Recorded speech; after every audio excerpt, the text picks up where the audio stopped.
자, 어찌됐든 간에 지금 이제 시작 한번 해보도록 할게요.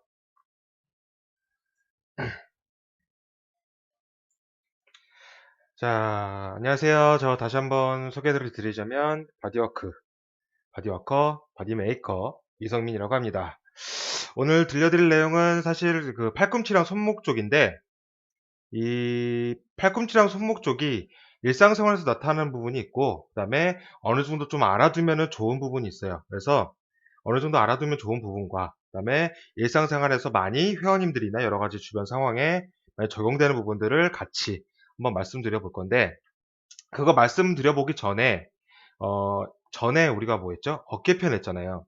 어깨편에서 들으셨던 분들은 알겠지만, 그런 것들을 토대로 현재 회원님들이 이제 하는 여러 가지의 그런 부분에 있어서 티칭하는 부분에 있어서 어떤 부분이 조금 더 문제가 발생할 수 있고, 그다음에 어떤 예가 있는지 한 두 가지 정도만 알아보고 넘어가도록 하겠습니다. 그래서 보시면은 자, 현장 적용 어깨편이라고 되어 있는데, 우선은 예를 두 가지를 들어봤어요. 예를 두 가지를 들어봤는데, 자, 첫 번째 이제 팔 운동을 했는데 어깨 운동을 했어요. 근데 어깨 옆, 앞, 뒤를 나누어서 운동을 했는데 자꾸 앞쪽만 아픈 거야.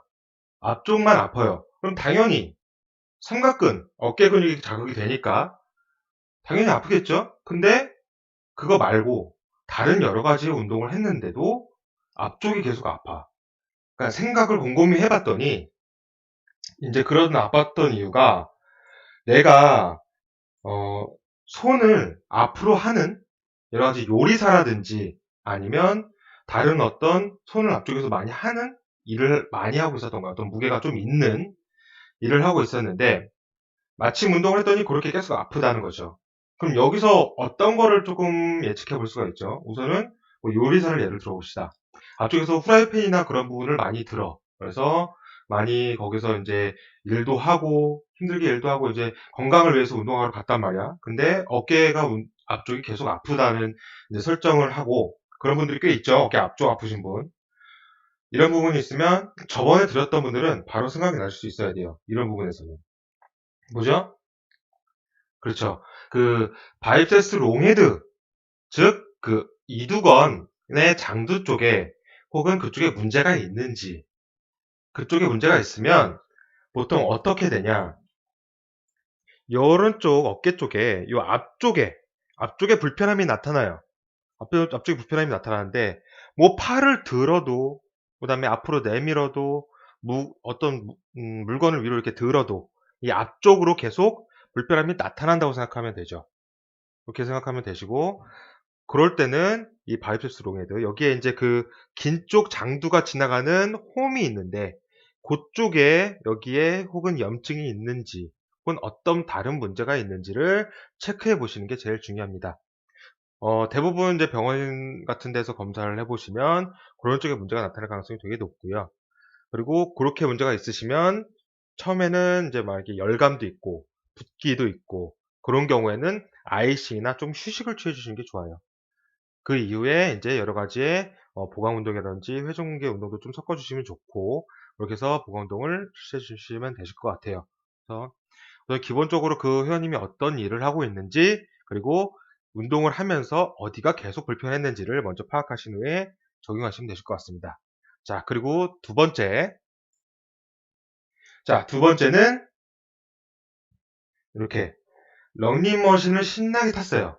근데 운동을 하면 당연히 신나게 타야겠죠. 신나게 타다가 잠깐 아주 진짜 찰나 잠깐 다른 생각을 했어.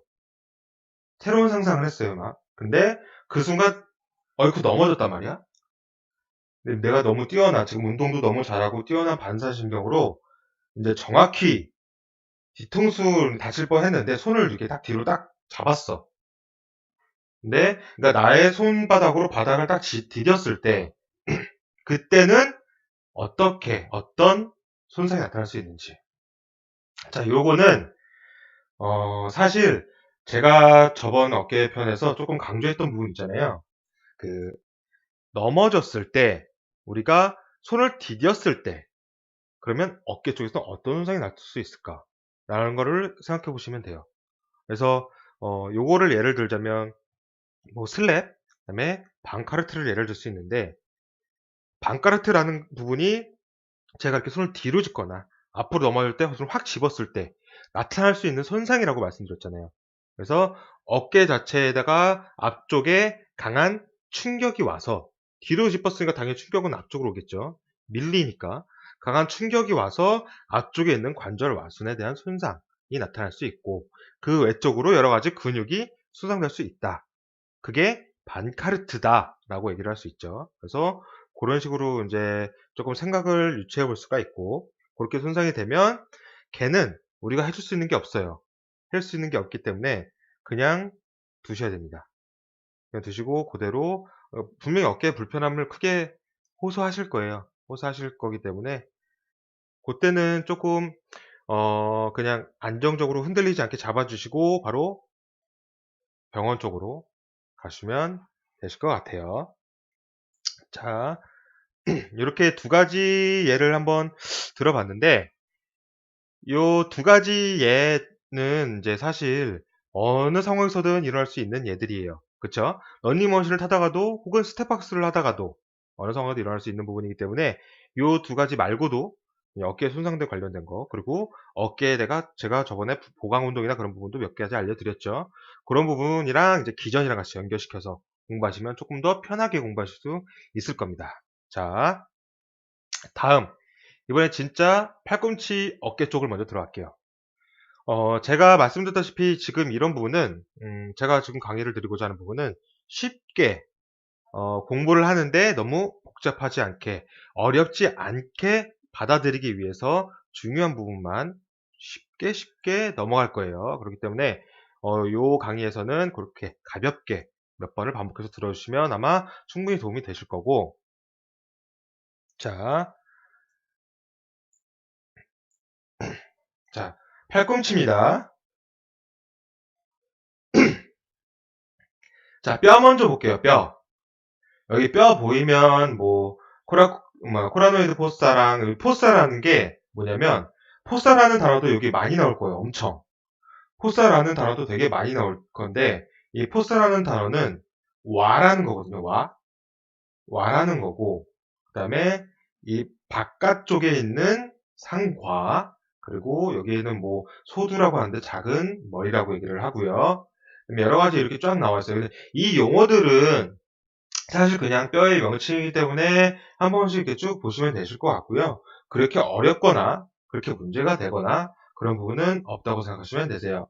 그리고 다음, 자, 리가멘트가 인대죠. 그 다음에 시노비아라고 해가지고 관절낭이라고 해요. 라고 하는데, 사실 이 부분에 있어서 제가 말씀드리고자 하는 부분은 이 리가멘트 중에 중요한 부분이 있어요. 그게 UCL이라는 부분인데, 뭐냐면 울라 콜레트럴 리가멘트라는 부분입니다. 울라 콜레트럴 리가멘트. 자, 울라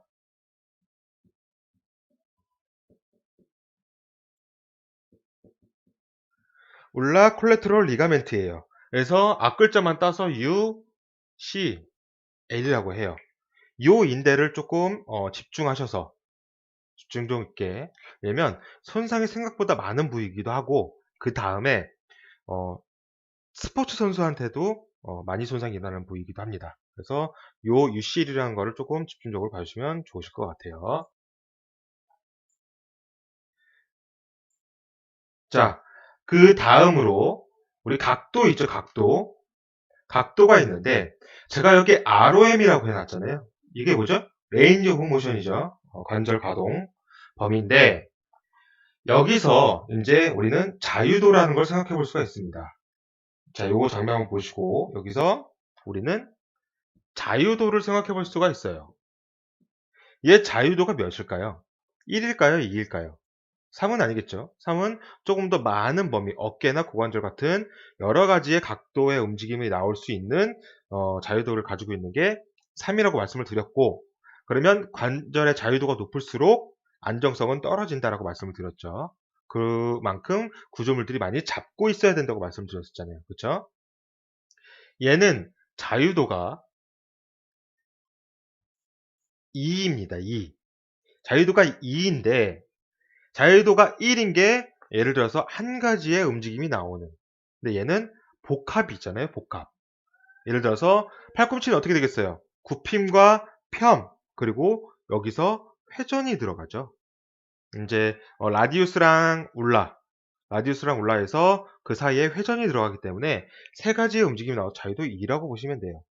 비교적 안정적이에요. 하지만 자유도 1보다는 조금 안정성이 떨어진다고 생각해 주시면 되시고 그 부분만 알고 가시면 돼요. 자유도가 2다. 안정성이 있지만 1보다는 조금 떨어진다고 생각하시면 돼요. 자, 그 다음으로 이제 제가 말씀드렸던 이 UCL이라는 거 너무 이거 징그럽나요? 제가 그럼 잠깐만 보시고 재화 화면으로 넘어갈게요. 자, 이 UCL이라는 게 나왔어요. UCL이라는 게 나왔는데 이 UCL은 제가 왜 여기 이렇게 보이죠? UCL 인플라메이션이라고 써 있잖아요. 그렇죠? 여기 인플라메이션이라는 단어 여기 앞쪽에 이제 그 말씀드렸던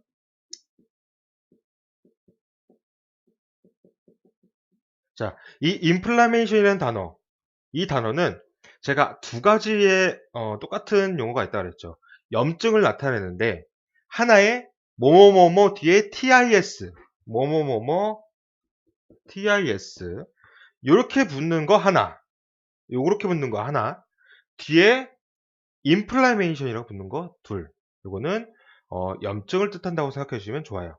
그렇게 좋고 그러면 UCL에 염증이 있거나 또는 이제 티어잖아요. 티어 찢어짐이 있는 부분인데 이 UCL이란 게 보통 많은 자극을 받아 팔을 많이 쓰린다던가 그래서 이쪽 우리 울라잖아요. 울라 근데 그 척골이라고 얘기를 하는데 척골이 이 양쪽 팔 중에서 척골이 여기 안쪽에 있는 거야 아니면 바깥쪽에 있는 거야 헷갈리 분들이 많아요. 아니죠. 여기 이쪽이 안쪽이에요. 새끼손가락 있는 쪽이 안쪽이에요.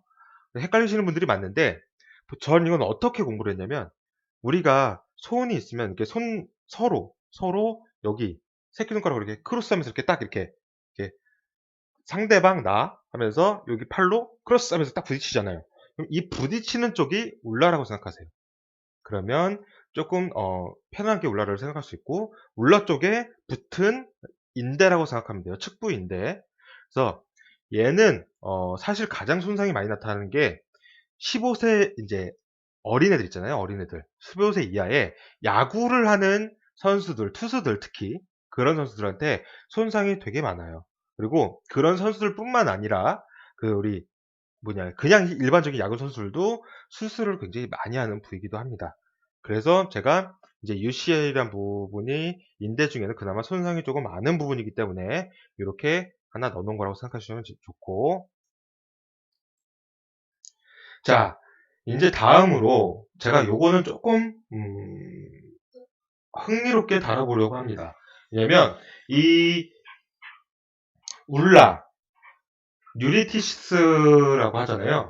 울라 뉴리티스라고 하는데 이 울라 뉴리티스 같은 경우는 딱 말 그대로 그게 뭐예요? 울라죠, 울라. 그럼 첫 골이잖아. 울라는 첫 골이란 말이야. 첫 골. 뉴리티스는 뉴로 신경이잖아. 뉴로를 신경이라고 얘기를 해요. 그러면 자 봅시다. 자 울라 첫 골이죠. 첫 골이고 뉴로가 뭐야? 신경이잖아요. 신경. 그러면 뒤에 플러스 TIS가 붙었어. 그러면 신경염이라고 생각하면 돼요. 그래서 척골 신경염인데 이 척골 신경염이 사실 뭐 이렇게 흔하다라고 얘기를 할 수는 없지만 충분히 나타날 수 있는 부분이고 그 다음에 예를 들어서 중량업을 하거나 약간 뭐 무거운 걸 많이 들거나 혹은 무거운 걸 들면서 포장 조립하시는 분들한테 나타날 수 있습니다. 그래서 요 척골 아래로 척골에 있는 이 뼈 아래로 이렇게 뼈 아래로 이렇게 지나가는 신경이 척골신경이라고 얘기를 해요. 척골신경이 압박되면서 나타나거나 혹은 신경이 손상되어 나타나는 증상을 척골신경염이라고 하는데 이거 같은 경우는 제가 약간 좀 특이한 걸 봤어요. 이런 쪽을 조금 보다가 자료를 좀 보다가 뭘 봤냐면 이 척골신경염이 보통 우리 전완부 있잖아요. 이 전완부 이쪽 프록시멀 디스털이라고 하는데 요거 용어도 한번 알려드릴게요. 프록시멀이라고 하는 거는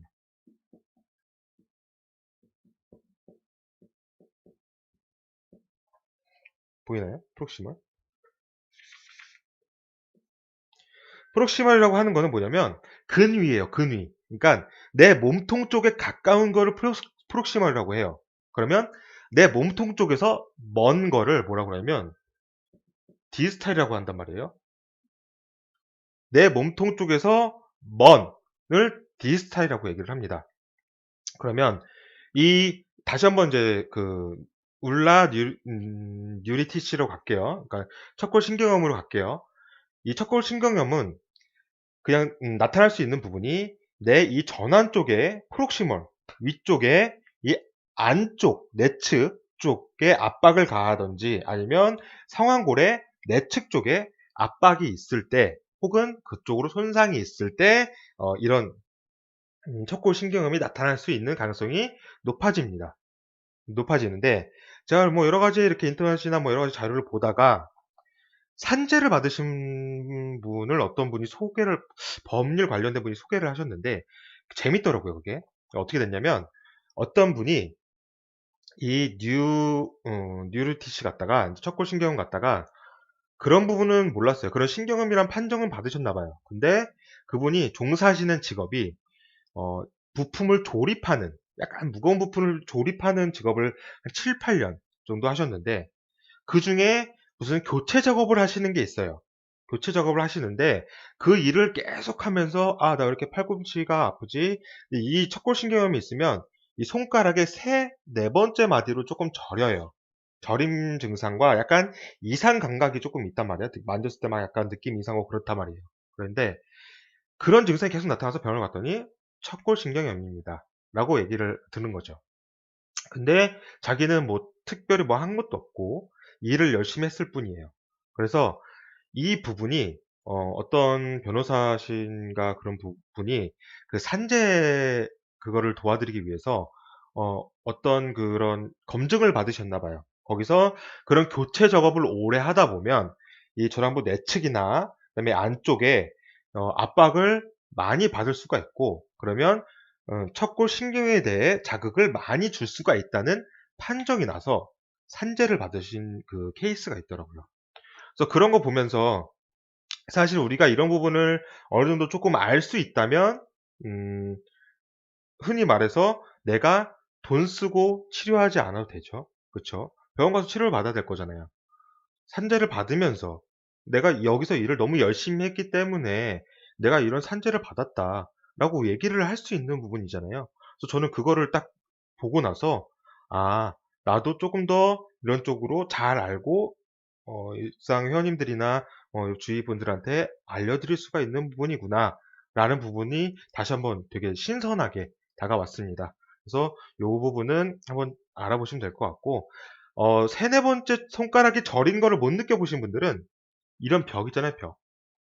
팔꿈치를 이렇게 퉁 한번 쳐보세요. 너무 세게 치시면 안 돼요. 그럼 뭔가 여기가 찡 하고 올 수 있어요. 근데 뭐 그거 한번 느껴보겠다고 계속 치시면 안 돼요. 그렇기 때문에 찡하고 느껴보실 수 있기 때문에 그렇게 해서 느껴보는 방법이 있어요. 근데 이거는 추천드리지 않아요. 다치실 수 있으니까. 보통 그렇게 압박받거나 자극을 받으면 나타날 수 있다라는 정도만 알고 계시면 됩니다. 자, 그 다음에 제가 말씀드릴 게 뭐냐면 이 오스테오콘드리티스 디스켄스라는 건데 이게 뭐냐면 우선은 오스테오가 들어갔다. 이 오스테오라는 단어가 들어갔으면 다른 거 생각할 필요 없이 그냥 골이라고 생각하면 돼요. 뼈. 그리고 이거를 연결해서 보면은 뭐냐면 박리성 디스켄스가 박리거든요. 박리성 골연골염이에요. 박리성 골연골염이라는 부분입니다. 이 그림을 잘 봐보세요. 뭔가 떨어져 나갔죠. 지금 이렇게 해서 뭔가 이렇게 떨어져 나갔어요. 지금 여기 그 왼쪽 흰색 그림 보시면 이렇게 떨어져 나갔잖아요. 그렇죠? 떨어져 나갔는데 이 골연골염이 박리성 골연골염이 어떻게 나타나냐면 보통 무릎이나 혹은 팔꿈치 쪽에 많이 나타나요. 예를 들어서 충격이 가해지거나 서로 부딪혀서 충격이 가해지거나 혹은 어떤 외적인 외력이 가해지거나 여러 가지 영향에 의해서 뼈 조각이 떨어져 나가는 거예요. 연골 조각이. 연골뼈 조각이 떨어져 나가요. 그럼 그 떨어져 나간 조각이 어떤 문제를 일으키는데 그게 박리성 골연골염이에요. 떨어져 나간 조각이 어떤 문제를 일으킵니다. 박리성 골연골염인데 이 박리성 골연골염은 이제 그 떨어져 나간 조각이 막 관절을 돌아다니면서 관절 내 쪽에 관절막에 붙거나 혹은 관절 사이에 끼어요. 그 이제 관절 유리체라고 하는데 돌아다니는 거를 그 관절 유리체가 뭐냐면 바로 이 루즈바디라는 거예요. 연골 유리체 조각이라고 하죠. 연골 유리체 조각이라고 하는데 이 루즈바디가 돌아다니면서 관절 사이에 끼거나 혹은 관절막에 붙어서 관절에 문제를 일으킨다라고 생각하면 되고 그래서 요거를 어떻게 알 수 있느냐라는 부분을 이제 그런 부분이 제일 중요하잖아요. 제가 이 오스테오콘딜리티스 디스켄스라는 박리성 골연골염을 테스트할 수 있는 방법이 있어요. 근데 요거는 무릎 쪽에 조금 더 많이 나타나는 방법이라 우선은 방법만 조금 설명을 드릴게요. 윌슨 사인 테스트라고 해서 볼까요 한번? 자, 윌슨 사인 테스트라고 해서 뭐냐면 내가 의자에 앉습니다. 그리고 무릎을 편하게 그냥 90도로 구부려 놓고 발을 이게 발이라고 생각하시고 발을 안쪽으로 이렇게 회전시켜요. 내회전이죠. 그러니까 무릎을 구부려 놓은 상태예요. 안쪽으로 이렇게 회전시켜 놓고 이렇게 회전시켜 놓고 무릎을 30도까지만 올릴 거예요. 필 거예요, 무릎을. 필 때 불편함이 증가해요. 그리고 내가 다시 이 안쪽으로 회전했던 발을 바깥쪽으로 돌려요. 이렇게 외회전이죠. 외회전 시켜놓은 상태에서 끝까지 펴보십시오. 그러면 불편함이 사라진다. 그러면 이 윌슨 테스트가 그렇게 하는 방법인데 이렇게 해서 관절에 대한 그 관절 내 유리체가 관절 사이에 껴서 불편함을 유발할 수 있다라고 예측해 볼 수는 있어요. 하지만 이거는 그냥 테스트일 뿐이에요. 정확한 건 당연히 병원 가셔서 검사를 한번 받아보시는 게 제일 정확하고 그리고 어떤 각도에서 불편함이 좀 크게 증가한다 하면은 그 부분도 마찬가지로 의심해 볼 수 있는 방법이라고 생각하시면 되실 것 같습니다. 그래서 요거는 제가 말씀드렸던 테스트 방법은 그냥 테스트할 수 있는 방법일 뿐이고 그 테스트 받고 내가 이거를 판정 지을 수 없잖아요. 그 안을 본 것도 아니고 그 안을 뭐 들여다본 게 아니기 때문에 정확한 부분은 사진을 찍어 보든지 아니면은 의사 선생님 소견을 들어보시고 거기에 맞게끔 운동을 가리키는 게 제일 정확하겠죠. 자, 그래서 요거는 이렇게 아까 유리체 말씀드렸던 대로 돌아다니는 연골 조각이 유리체 조각이라고 얘기를 드렸습니다. 요게 관절 사이에 끼어서 문제를 발생시킨다. 그렇게 생각해 주시면 되실 것 같고요. 자, 여기 보시면은 트라이셉스 텐디니티스 또 TIS 나왔죠. 이제 이거는 이제 제 강의를 몇 번 들으셨던 분들은 아실 거예요. 트라이셉스가 뭐예요? 삼두근이잖아요. 텐던이 뭘까요? 건이에요. TIS 붙었어요. 그러면 염이죠. 삼두근 건염이라고 생각해 주시면 될 것 같고 그 다음에 옆에 티어 찢어진 거죠. 그러니까 예를 들어서 이 건에 대한 파열이나 염증은 제가 말씀드렸죠. 되게 자주 사용하거나 혹은 어떤 외부적인 물리력이 크게 작용하거나 아니면 조금 상처가 있는데 더 반복적인 행동을 사용하는 걸 반복적으로 계속해서 그 손상이 점점 커지거나 이런 여러 가지 부분이 있는데 이 텐던이랑 연관 지어서 할 수 있는 부분이 제가 말씀드렸다시피 GTO라는 부분이 있잖아요. 저번 시간에 어깨편 들었었던 분들은 알 거예요. 골지 텐던 올간이라는 부분이 있죠. 이 부분이랑 약간 연관 지어서 생각해 주시면 돼요. 그것도 건의 이제 어떤 그런 장력을 조절하는 고유 감각 수용기이기 때문에 그거랑 한번 저번에 배우셨던 거를 한번 생각해 보시고 연결지어서 생각해 주시면 되실 것 같고 제가 말씀드리고자 하는 건 이 텐던에 대한 부분보다는 옆에 있는 벌사에 대한 부분이에요. 벌사. 이 벌사에 대한 부분인데 이 벌사가 뭐냐? 자, 벌사는 몇 번 제가 이제 말씀드렸던 것 같은데 이 벌사라는 거는 바로 관절막이죠. 관절막. 관절막이라고 하는데 관절을 싸고 있는 막인데 관절막이란다. 그 쿠션 역할을 하는 막이죠. 쿠션 역할을 하는 막. 죄송해요. 쿠션 역할을 하는 막인데 이 벌사라는 게 뭐냐면 말 그대로 여기 그림과 같이 여기 아래 보이시죠?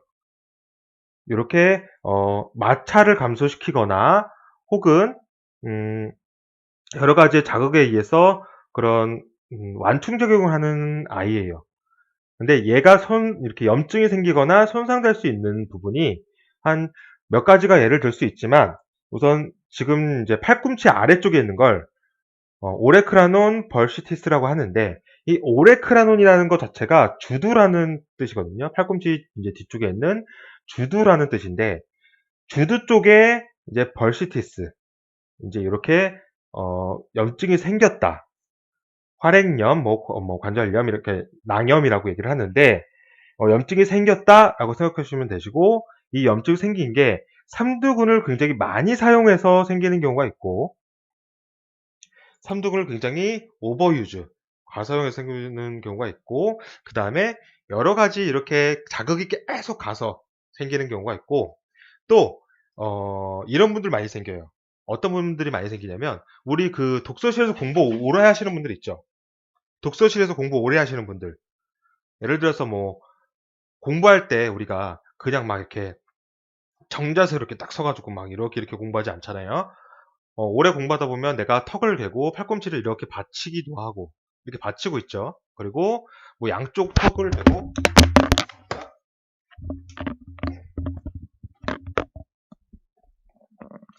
죄송해요. 양쪽 턱을 베고 이렇게 받치기도 하고 그렇죠?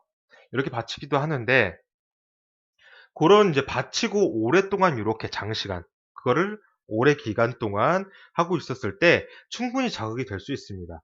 그래서 도서관에서 뭐 이렇게 한쪽을 받치고 이렇게 공부를 하시는 분들이며 아니면은 뭐 예를 들면 커플 같은 사람들이 도서관에 갔어요. 근데 커플 같은 분들은 서로 얼굴 보느라고 이렇게 받치고 계속 서로 얼굴 쳐다보고 앉아 있어. 그거를 몇 기간 동안 계속 하게 되면 이 벌시티스 걸릴 수 있어요. 가능성이 있다는 거예요. 가능성이. 그렇기 때문에 웬만하면 턱 괴고 한쪽으로 치우쳐서 공부하시는 거 자세히 피하시고 사실 이 주두 낭염 같은 게 그거 말고도 방금처럼 이렇게 턱 깨고 옆으로 이렇게 측면 자세로 공부하시는 분들 많죠. 이렇게 하시면은 뭐 지금 여기서 소개드릴 내용은 아닌데 측만 생길 수 있어요. 척추에 휘어짐이 나타날 수 있다고요. 특히 어렸을 땐 더더욱. 그렇기 때문에 예를 들어서 뭐 자녀가 있으신 분들이나 아이들이 있으신 분들이 이제 뭐 측만 때문에 운동하러 오시는 분들이 있잖아요. 그런 분들 있으시면 한번 그 자세를 한번 생각해 보세요. 뭐 예를 들어서 공부할 때 자세, 평소에 뭐 핸드폰을 할 때 자세, 그래서 뭐 이렇게 옆으로 치우쳐져 있지는 않는지, 그리고 뭐 미술을 하는지, 그런 여러 가지의 부분에 있어서 약간 치우쳐져 있으면은 어렸을 때는 충분히 측만이 일어날 수 있는 메커니즘이기 때문에 그 부분은 이제 자세를 수정해 주시는 게 제일 좋습니다. 아무튼 그렇게 될 것 같고 자 다음으로 이제 제일 많이 나타나는 부분이에요. 지금 이 부분은 사실 팔꿈치 쪽에서 정말 많이 나타나는 부분 중에 하나죠. 테니스 엘보랑 골프 엘보인데, 이 테니스 엘보는 사실 딱 말하면 이 테니스 엘보가 정식 명칭은 아니에요. 테니스 엘보가 정식 명칭은 아니고, 이 테니스 엘보가 뭐냐면 바로 외측 상과염이라고 해요. 바깥쪽에 상과에 염증이 생기는 걸 테니스 엘보라고 합니다. 근데 그럼 궁금하겠죠. 이 테니스 엘보가 왜 붙은 거야? 라는 부분이 궁금하잖아요. 테니스를 칠 때 우리가 그 뭐 포핸드 스트로크가 이렇게 해서 이렇게 앞쪽으로 쳐요. 포핸드 스트로크가. 근데 백핸드 스트로크 할 때 이렇게 해서 이렇게 나가거든요. 백핸드 스트로크가. 이 백핸드 스트로크를 칠 때 이 외측 상과 쪽에 염증을 발생시킬 수 있는 그 조건이 충족돼서 조금 테니스 선수들도 걸리신 분들 계시고요. 그래서 이 테니스 엘보라는 단어가 그때 그런 동작에서 만들어졌다고 생각해 보시면 되시고, 사실 테니스 선수들보다는, 물론 테니스 선수들도 많이 걸려요. 걸리기도 하고, 하지만 테니스 선수들보다는 이제 다른 반복적인 작업을 많이 하시는 분들한테 조금 더 많이 걸리겠죠. 그래서 뭐 자주 이 근육을 오버유즈, 과사용하시는 분들한테 걸리신다고 생각하시면 되시고, 이 테니스 엘보도 마찬가지지만 골프 엘보는 그럼 모르겠어요. 테니스 엘보와 상반된 거겠죠. 이 골프 엘보, 테니스와 상반된 내측 성과염이에요. 내측 안쪽 성과염인데, 뭐 골프 칠 때 이렇게 스윙하잖아요. 스윙 칠 때 이쪽 팔꿈치 안쪽이 아프다고 해서 내측 상과염이라고 얘기를 합니다. 근데 이 내측 상과염은 골프 선수들이 걸리는 것보다요, 대표적으로 과사용 증후군 중에 대표적인 예예요. 골프 엘보가 과사용 증후군의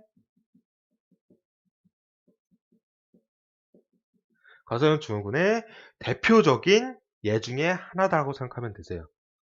과사용 증후군은 뭐예요? 내가 근육이 버티는 힘만큼을 사용을 하는 게 아니라 그거보다 더 오버 위주로 하잖아요. 오버해서 더 많이 사용을 해서 근육의 부담감이 늘어나면서 손상이 일어나는, 염증이 생기는 부분을 과사용이라고 얘기를 합니다. 그래서 이 골프 엘보도 마찬가지로 과사용이라는 부분이 이제 생각을 두시면 되시고, 막 갑자기 이렇게 아팠어요. 아팠을 때 이 부분을 어떻게 하시려고 해서 막 더 보강 운동을 하거나 하시면 안 돼요. 이건 B예요, B. 막 보강 운동을 더 하고 그러시지 마시고, 우선은 막 아팠을 때는 잠깐 휴식을 취하시고요. 거기에 이제 염증이 있는 관계니까 아이싱을 조금 해보시는 거예요. 아이싱을 해서 이제 붓기나 염증 반응을 조금 가라앉혀 놓고, 그 다음에 이제 어떤 물건을 살짝 들어본다든지, 그리고 뭔가를 이렇게 집어본다든지, 아니면 살짝 이렇게 돌려본다든지, 그래서 거기서 불편함이 있는지 없는지를 파악을 먼저 하셔야 됩니다. 그래서 예를 들어서 회원이 동호회를 다녀요. 혹은 어떤 아마추어 무슨 동호회를 하고 있어. 근데 시합을 나가야 하는데 테니스 엘보가 있어요. 혹은 골프 엘보가 있어요. 그랬을 때 제일 좋은 방법은, 시합은 무조건 나가겠대요. 그러면 테이핑과 그다음에 압박 밴드를 해주는 게 제일 좋습니다. 왜냐면 우리 압박 밴드를, 팔이 이렇게 있으면 여기 있는 이 전완 쪽의 상부 쪽, 위쪽 있잖아요. 위쪽에 몇 번 보셨을 거예요. 스포츠 경기에서든 TV에서든 여기에 위쪽에 밴드 감고 있는 사람 보셨을지 모르겠지만, 이렇게 밴드를 꽉 압박 밴드를 감아주면 어떤 현상이 나타나냐? 테니스 엘보가 있어요. 그러면 거기에 압박 밴드를 감아줌으로써 우리 근육이 이제 움직이면, 수축을 하면 수축 이완을 할 거잖아요. 그쵸? 수축할 때 그 수축 장력, 수축을 하면서 당기는 힘을 그 밴드가 줄여줘요. 그럼 어떻게 되겠어요? 수축할 때 당기는 힘을 줄여주기 때문에 거기에 받는, 여기에 있는 염증에 대한 뭐 이렇게 손상에 대한 그 부하가, 스트레스가 줄어들겠죠. 줄어들면서 이제 조금 더 수월하게 경기 진행을 할 수 있다고 생각해 주시면 됩니다. 단, 이거는 해결책은 아니에요. 압박밴드 감는다고 무조건 해결되진 않아요. 해결되진 않기 때문에 막 경기를 나가야 된다, 나 지금 시합 못 뛰면 안 된다 라고 생각하시는 분들은 이렇게 해주시면 좋으실 것 같아요. 그리고 이제 테니스 엘보나 골프 엘보는 사실 심해졌다 싶으시면 어떤 게 제일 많이 나타나면 딴 게 나타나는 게 아니라 뭐 물건을 짚거나 혹은 내가 물건을 들어서 옮기거나 할 때 너무 큰 불편함이 발생하고요. 그다음에 심지어 내가 방문을 눈 딱 자다가 딱 일어났어. 일어났는데 이제 화장실로 방문을 열면서도 불편함이 나타날 수 있어요. 뭐 이렇게 안쪽으로 닫으면서도 나타날 수가 있고요.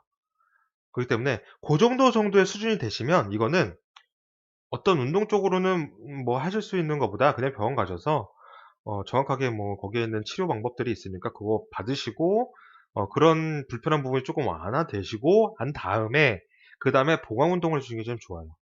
뭐 예를 들어서 우리 집에서 할 수 있는 것들 손 그냥 쫙 펴시고요. 잼잼이 있잖아요. 잼잼이. 잼잼이를 하시는데 이거를 손을 완전히 쫙 폈다가 그다음에 꽉 쥐는 형태.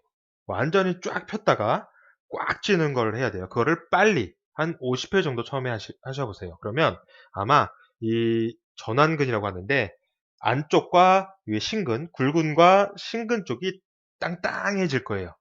그래서 그거를 고개 조금 더 수월해지시면 개수를 늘리면서 그래서 이렇게 작게 폈다가 이렇게 하시면 안 돼요. 완전히 쫙 폈다가 꽉 쥐고 요거를 이렇게 빨리 하시는 게 제일 중요한 포인트이기 때문에 요거는 초반에 해보시면은 많은 도움이 되실 것 같고 그 다음에 이제 예를 들어서 진짜 덤벨을 들고 덤벨을 잡고 올리시거나 혹은 반대로 이렇게 올리시거나 혹은 요렇게 어떤 긴 봉 요렇게 잡고 안쪽 바깥쪽 회전 요렇게 보강 운동을 해주시면 아마 손목이나 이제 팔꿈치 쪽으로 관절에는 도움을 많이 받으실 수 있으실 겁니다.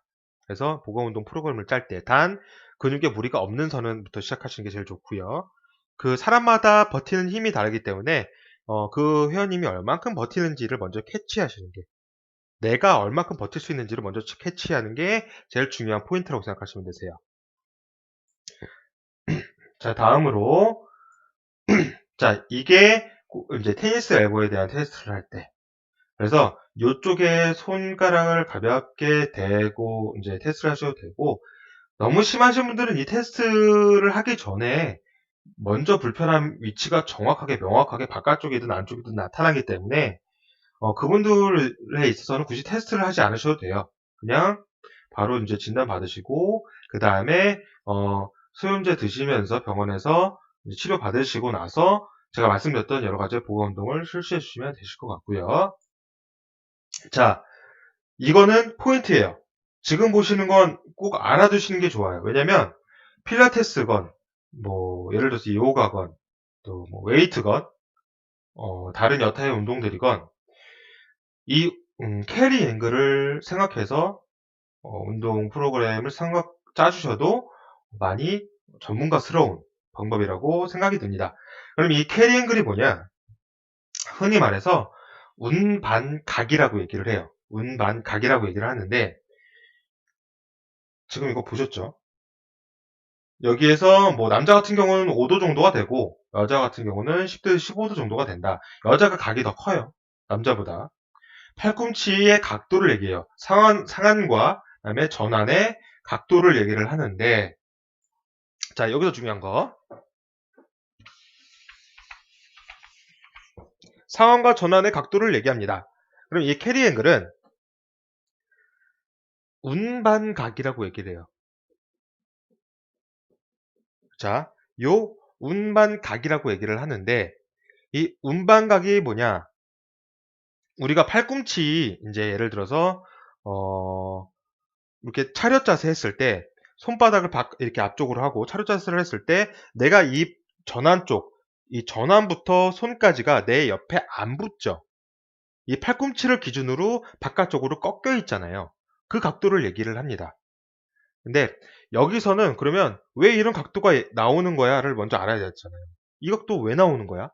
를 먼저 알아야 되기 때문에 이 각도는 우리가 해부학을 보면 돼요. 해부학. 뭐 어렵게 생각하시지 말고 해부학을 보실 때 내가 한번 그려볼까요? 이렇게 생기고 이렇게 생겼나요? 뭐 이렇게 생겼어요.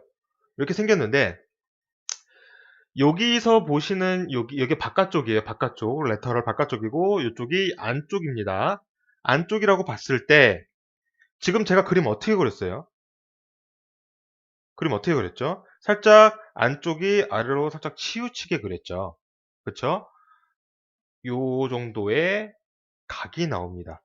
이 일자가 아닌 살짝 아래로 치우친 안쪽이 살짝 좀 더 길어요. 아래쪽이 살짝 좀 더 길어서 한 약 4도에서 8도 사이 정도 길거든요. 길어서 그럼 얘가 아래쪽이 좀 더 길면 어떻게? 밑에는 이렇게 꺾여야 되잖아요. 그쵸?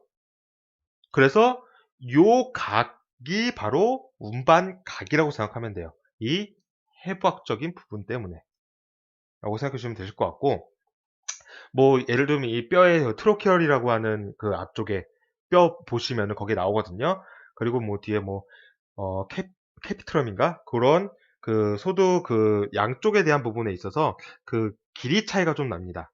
그래서 그 부분 때문에 해부학적인 부분 때문에 이렇게 운반각이 생기고, 그럼 왜 생겼는지는 알았어요. 왜 생겼는지는 알았는데, 그럼 이제 운동에서는 어떤 게 중요한지를 알아야 될 거 아니에요. 그렇죠? 운동에서 뭐가 중요할까요? 이제 어떻게 생겼는지 알았어. 그래, 너는 사람이라면 그렇게 생겨 먹으네라는 걸 알았잖아요. 그렇죠? 대신 이제 조금 특이하게 뭐 운반각이 더 적거나 더 큰 분들도 계시겠죠. 물론 이제 그런 부분 말고 그냥 일반적으로 사람 생기셈 다 이렇게 라는 걸 알았어요. 알았는데, 그렇다면 이제 운동을 할 때 연관을 어떻게 지을까요?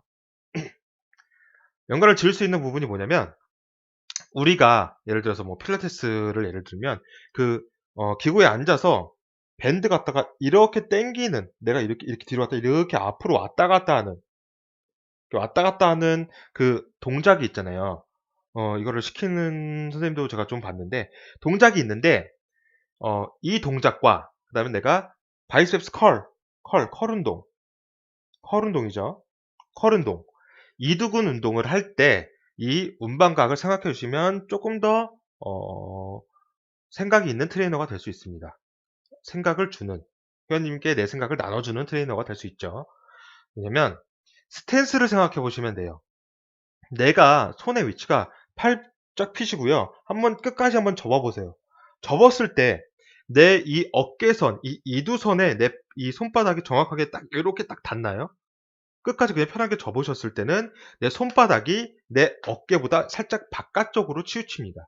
이거는 운반각 때문에 그런 건데, 그렇다면 내가 잡는 그립을 좁게 잡았다고 생각해 보세요. 일자발을 좁게 잡았다고 생각하시면 얘가 내 이 관절각에 대해서, 운반각의 정상각에 대해서 좁은 형태가 나타나겠죠.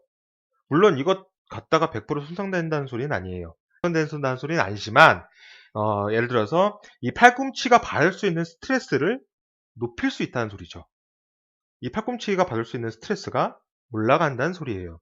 그렇기 때문에 이 스탠스, 손의 위치, 내가 얼마큼 잡느냐에 따라서 내가 팔꿈치가 받을 수 있는 스트레스가 올라간다고 운동에 연관시켜서 생각해 주시면 아마 선생님은 조금 다른 선생님들보다는 한 단계 발전한 선생님이 될 수 있을 것 같습니다.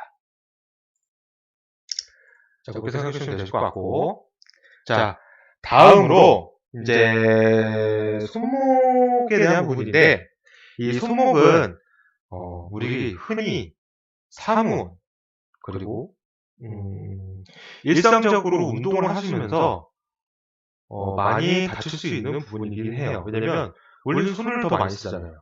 그렇죠? 다칠 수 있는 부분이고, 자, 뼈를 먼저 보실게요. 뼈를 먼저 보시는데, 제가 여기 보시면 제가 외웠던 방법을 알려드리려고 해요. 제가 그때 발목 할 때도 한번 얘기 드렸었는데, 발목을 제가 뭐라 했죠? 우선 요거 그 뼈 그림 한번 보시고요. 그걸 한번 자세하게 보시고, 요런 뼈들이 있구나 라는 거 한번 생각해 보시면 되시고, 그러면 제가 발목 할 때 한번 말씀드렸던 게, 그 CC는 토나와 뭐 어쩌고 이제 요거를 한번 말씀드렸잖아요. 그거랑 비슷하게 제가 이렇게 손목을 외웠던 방법이 있습니다. 손목을 외웠던 방법이 뭐냐면 호시탐탐, 그다음에 자 파트라쉬라는 거예요. 호시탐탐 파트라쉬라고 하는데 왜 이렇게 했냐면 저도 모르겠어요. 너무 옛날이긴 한데 대학생 때라 왜 이렇게 했냐면 지금 생각해 보니까 이렇게 배웠었던 것 같기도 하고 아니면 어떤 파트라슈라는 개가 호시탐탐 어떤 먹이를 노리고 있다고 생각했던 건지 아무튼 호시탐탐 파트라슈가 머릿속에 저는 박히었으면 좋겠어서 앞글자만 딴 거예요. 앞글자만.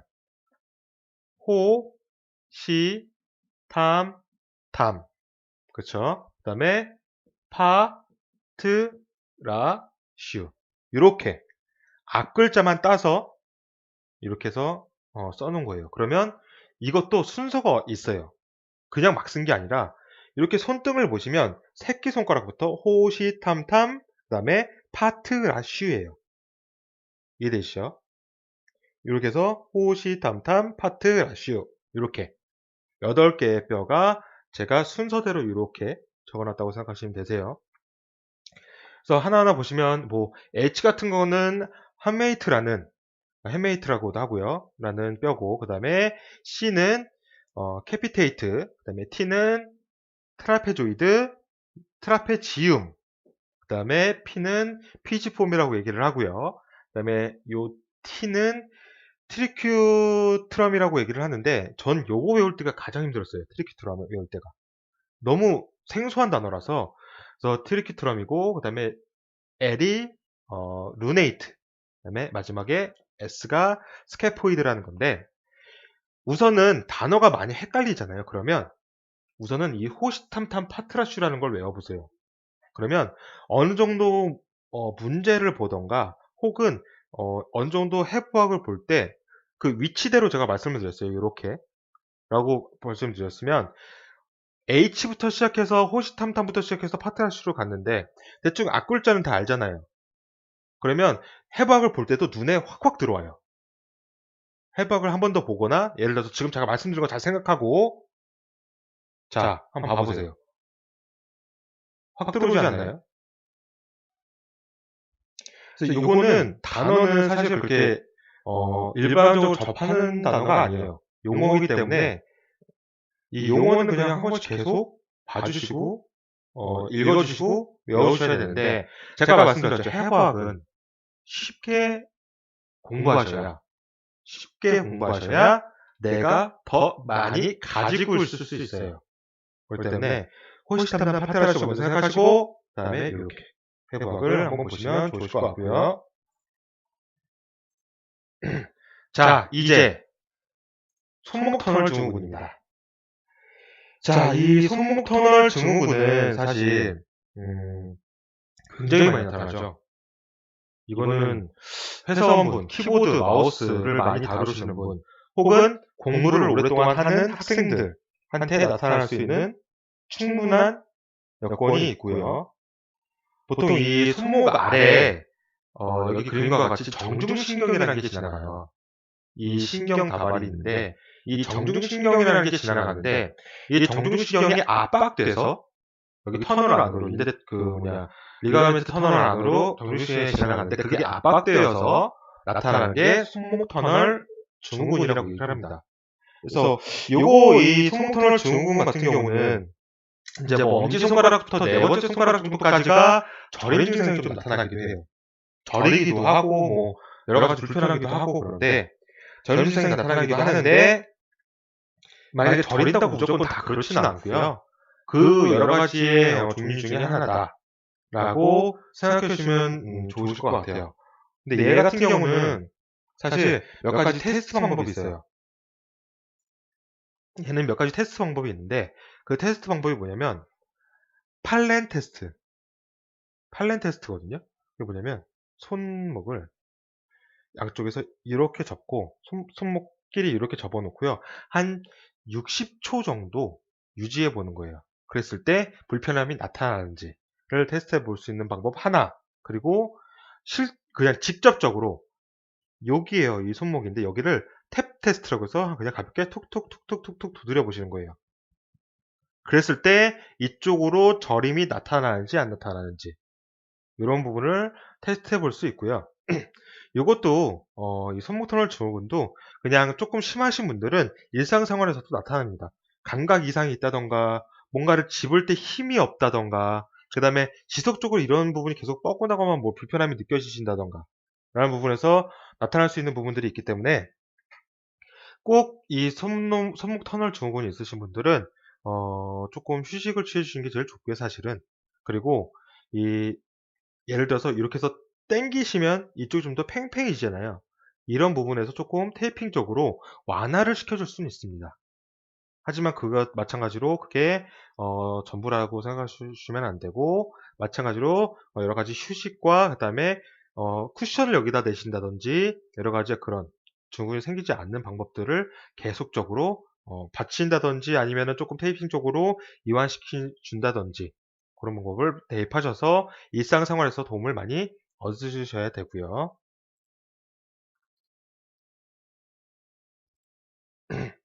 자, 이제 대표적인 두 번째 손상으로 삼각섬유연골 파열이라는 부분이 있는데 이 삼각섬유연골이라는 것부터 먼저 알아야겠죠. TFCC라는 단어는 많습니다. TFCC라는 단어는 굉장히 많이 나타나요.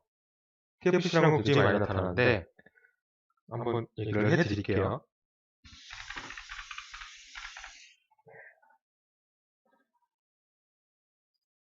자, TFCC라는 삼각섬유연골이에요. T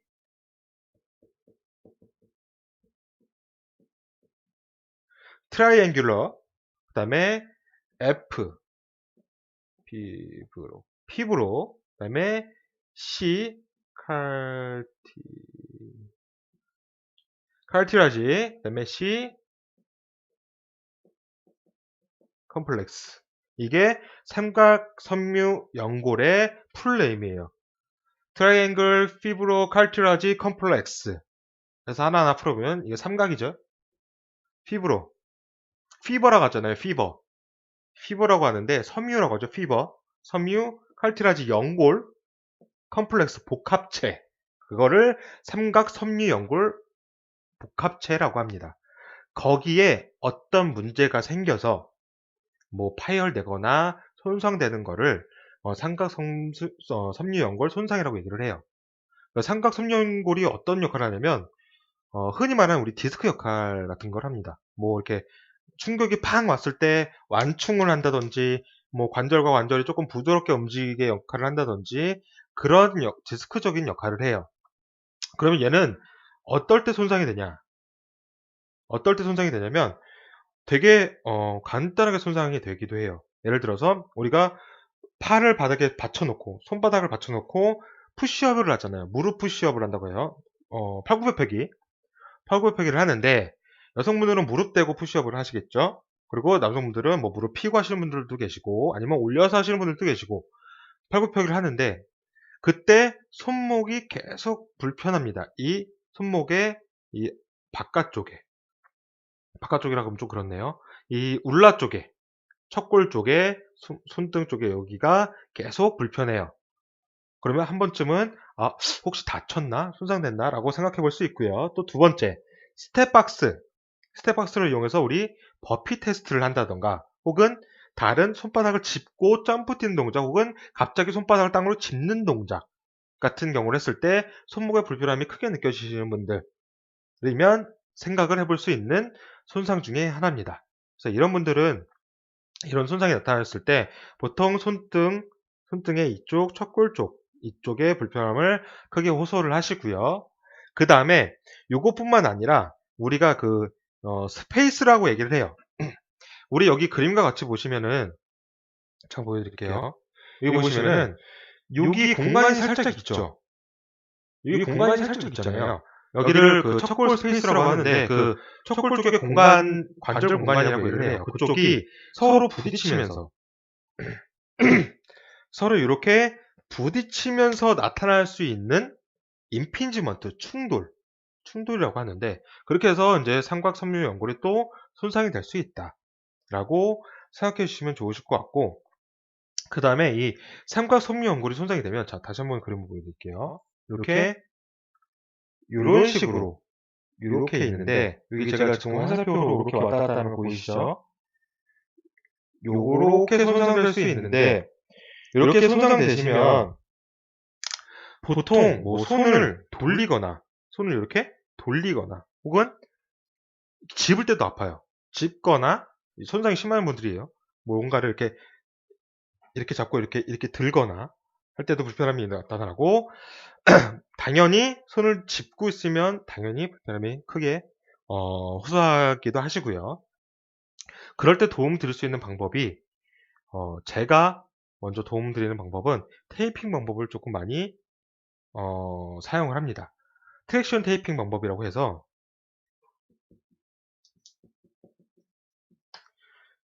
신장 테이핑이에요. 서로 얘네 그 관절과 관절면이 이렇게 있잖아요. 요 면을 사이에 두고 서로 이렇게 서로 이렇게 늘려주는 테이핑 방법입니다. 그래서 회원님이 손을 짚고 운동을 하시더라도 그쪽이 부딪히는 현상이라든지 자극이 되는 스트레스가 조금 더 줄어들 수 있도록 하는 테이핑 방법이라고 생각해 주시면 좋을 것 같고요. 이 방법은 실제로 손목이 불편하신 분들한테 사용하시면 굉장히 효과가 나쁘진 않습니다. 대신 요거는 키네지오 테이프, 자, 안 그래도 오늘 테이핑 좀 설명드려 갖고 왔어요. 요 키네지오 테이핑보다 C테이프, 이렇게, 잠깐만요. 하얀색 테이핑 있잖아요, 우리. 탄성이 없는 테이핑. 아무튼, 이렇게 하얀색 테이핑이 더 효과적이에요. 훨씬. 왜냐면 내가 얘를 한번 위에다 감싸고 나서, 그 다음에, 그러니까 한마디로 얘를 먼저 감싸고 나서 얘로 고정시켜 주시면 돼요. 그러면 효과적이라고 생각해 보시면 되시고, 그 다음에 이제 테이핑을 조금 더 말씀을 드려보려고 해요. 테이핑 말씀드리기 전에 제가 이 삼각섬유 연골이 손상될 수 있는 한 가지 더 말씀드려 볼게요. 테이핑하기 전에 우리가 흔히 말했던 아까 우리 그 넘어진 예를 한번 들었잖아요. 처음에 우리 러닝머신을 하다가 어이쿠 하고 뒤로 넘어졌는데 머리는 다치기 싫어서 손으로 집었다. 근데 대부분 사람들이 다 손으로 이렇게 집잖아요. 손을 집었을 때 나타날 수 있는 손상이 어깨만은 아니죠. 어깨만은 아니에요. 어깨 앞쪽만 나타나는 게 아니라 이 목 쪽에 나타날 수 있죠. 그때 마찬가지로 손바닥과 바닥과 충돌로 인해서 손상될 수 있는 게 TFCC라는 게 있다라고 생각하시면 되세요. 그러니까 그 앞쪽에 말했던 여러 가지 손상들 중에 갑자기 충격에 의해서 바닥을 손으로 짚거나 해서 이제 손상이 될 수 있다는 부분도 같이 염두에 두시면 됩니다. 자, 다음으로는 이제 테이핑 방법인데, 이 테이핑은 사실 제가 테이핑 자료를 찾다가 여러 가지 테이핑을 한 번에 하는 테이핑을 저번 강의 들으셨던 분들한테는 나눠줬어요. 근데 그거보다 조금 더 좋은 테이핑 방법들이 정리해 놓은 게 있더라고요. 그래서 그것도 어쨌든 간에 최대한 드릴 수 있는 부분으로 해드릴 거고, 자, 여기 보시면 골프 엘보우 테이핑 방법인데 어렵지 않아요. 테이핑 방법이 복잡하지 않아요. 많이 알려진 방법이기도 하고, 지금 다른 거 말고 여기 분홍색으로 되어 있는 테이핑 있죠. 요거는 굴곡근을 잡아주는 테이핑 방법이라고 생각하시면 돼요. 굴곡근을 잡아주는 테이핑 방법. 그 다음에 이 옆으로 이렇게 가는 거는 스파이럴 테이핑이라고 하는데, 이렇게 지금 2번이라고 써있는 이 화살표 방향은 내가 예를 들어서 테이핑을 붙여요. 근데 테이핑이 그러니까 내가 불편한 게 안쪽으로 회전할 때 더 불편한지 바깥쪽으로 회전할 때 더 불편한지를 먼저 파악하시면 돼요. 예를 들어서 내가 안쪽으로 이렇게 회전할 때 더 불편해. 불편함이 더 커져. 그럼 어떻게 하면 되겠어요? 테이핑으로? 안쪽으로 돌아가는 동작에 대한 제한을 걸어 두시면 되잖아요. 테이핑 방법으로. 그쵸? 안쪽으로 과도하게 돌아가는 걸 제한을 거시면 돼요. 그러면 테이핑을 안쪽서부터 바깥쪽으로 이렇게 스파이럴, 약간 이렇게 대각선 방향으로 이렇게 감아주시면 돼요. 그러면 실제로 감아보시면 어떤 느낌이 들까 하면 확실히 동작이 안으로 이렇게 들어갈 때 뭔가가 내가 안쪽으로 못 들어가게끔 잡아 당기고 있구나 라는 생각이 드실 거예요. 그래서 이건 되게 간단한 테이핑 방법이에요. 뭐 복합적으로 근육 결대로 다 잡아줄 수 있지만 그냥 여기 있는 여기 엘보우 쪽 안쪽 있죠. 여기서부터 굴곡근 이렇게 잡아주시고 그 다음에 안쪽으로 불편한지 바깥쪽으로 불편한지 체크 먼저 해보신 상태에서 그 불편한 대로 이렇게 스파이럴 테이핑으로 동작 제한을 주시면 된다 라고 생각해 주시면 되시고요. 자, 두 번째 테이스 엘보라는 부분은 이것도 마찬가지예요. 똑같아요. 얘는 아까는 굴근이었지만 얘는 심근 쪽을 잡아줘요.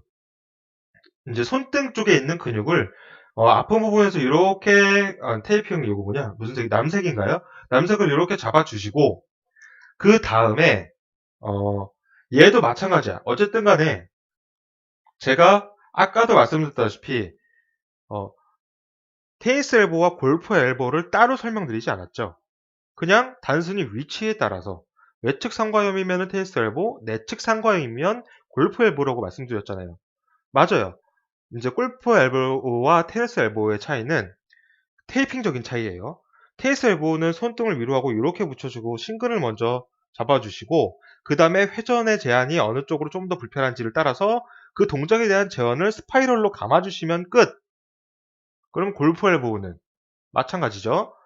그거는 반대로 테니스 엘보와 반대로 굴근을 먼저 잡아주시고 그 다음에 회전의 방향에 따라서 움직임을 불편한 쪽을 좀 더 안 불편하게 안 가게 잡아주시면 그것도 테이핑 끝. 이렇게 간단하게 하시면 돼요. 이런 테이핑을 막 그런 분들 가끔 있어요. 막 덕지 막 이렇게 하면은 사실 실제로 운동할 때는 특히 일반인 분들은 불편해 많이 하셔요. 근데 어깨 같은 경우는 저는 많이 감았던 경우가 있어요. 그 이유는 뭐냐면 다박의 관절, 자유도가 3인 관절이기도 하고 손상이 된 사람들이 전 스포츠 선수일 때 좀 더 많은 그렇게 고정력이 필요하면 많이 그렇게 테이핑을 하거든요.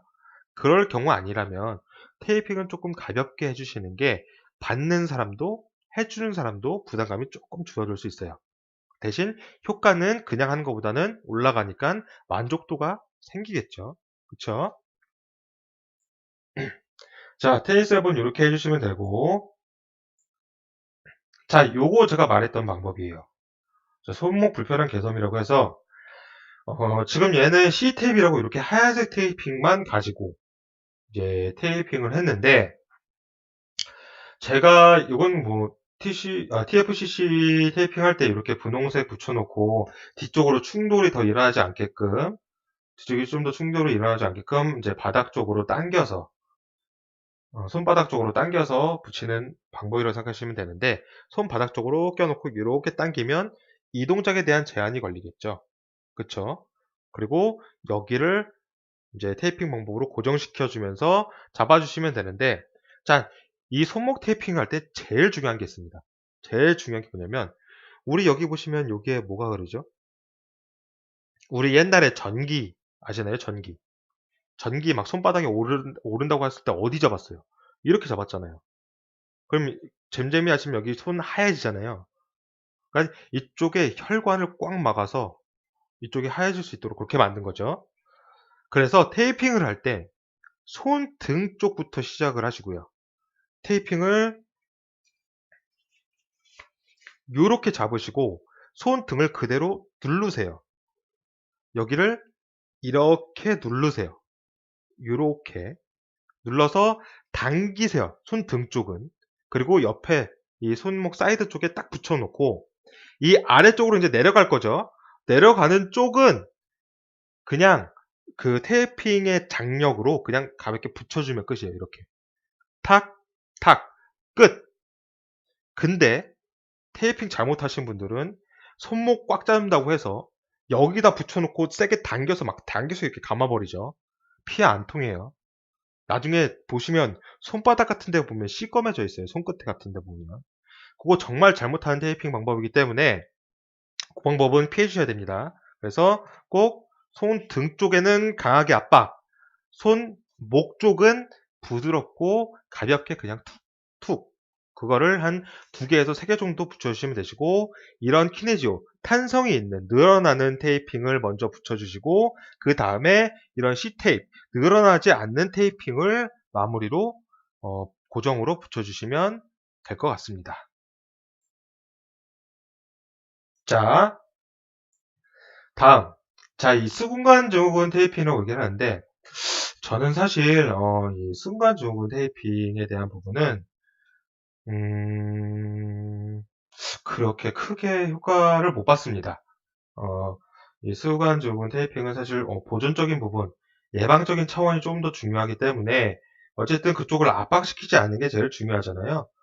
그래서, 이거는 뭐냐면, 우리가 손목을 이렇게 꺾이는 동작을 했을 때, 그럼 이쪽에 있는 텐션이 늘어나잖아요. 그러면서 어떤 이런 여기에 대한 부분이 조금 압박력이 세지니까 테이핑으로써 얘를 꺾은 상태에서 쫙 밑으로 당겨서 붙여서 그다음에 여기는 손목 쪽을 안정화를 시켜 놓은 상태로 그렇게 순간 증후군 테이핑을 한다고 얘기를 하는데, 요 테이핑은 그냥 방법만 알아주시면 되실 것 같고요. 사실적으로는 조금 많이 쓰진 않아요.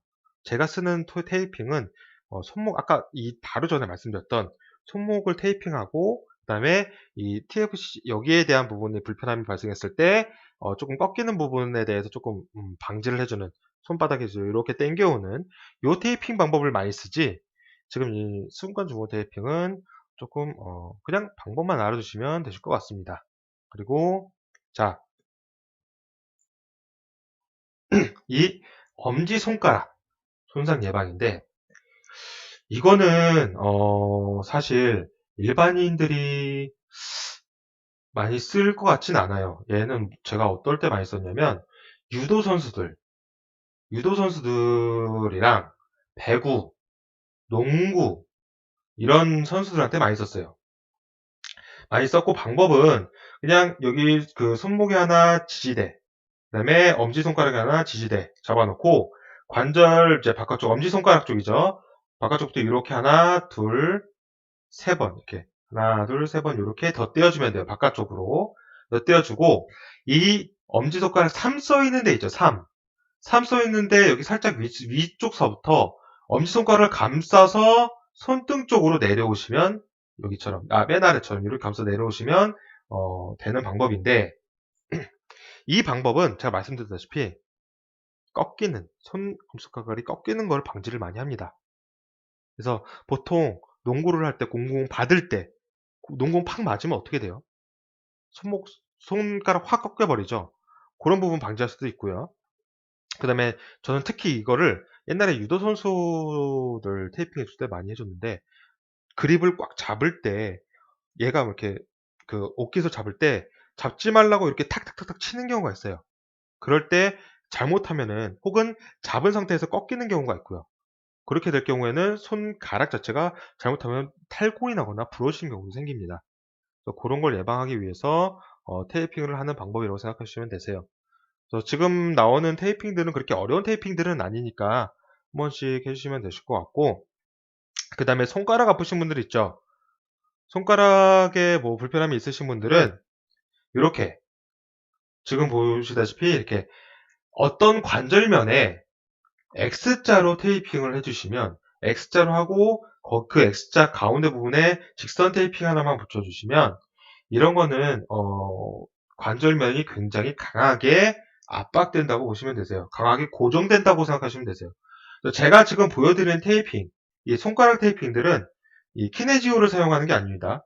탄성이 있는 테이프를 사용하는 것보다 탄성이 없는 흰색 C 테이프를 사용해서 고정시켜주는 방법이라고 생각하시면 됩니다.